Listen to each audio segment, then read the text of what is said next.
तर एक महत्त्वाची बातमी आपण बघतोय। ठाकरे गटाच्या सूरज चव्हाणांना जामीन मिळाल्यानंतर जेलमधून ते मातोश्रीवर दाखल झालेले आहेत।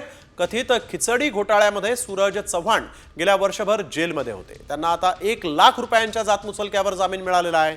सूरज चव्हाण हे आदित्य ठाकरेंचे निकटवर्तीय म्हणून ओळखले जातात।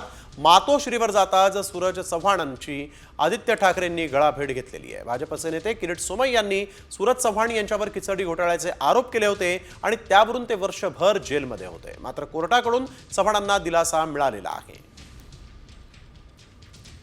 सूरज चव्हाण जेलमधून सुटले आणि थेट मातोश्रीवर पोहोचले आणि यावेळेस मातोश्रीच्या बाहेरच आदित्य ठाकरे यांनी त्यांची गळाभेट घेतलेली आहे।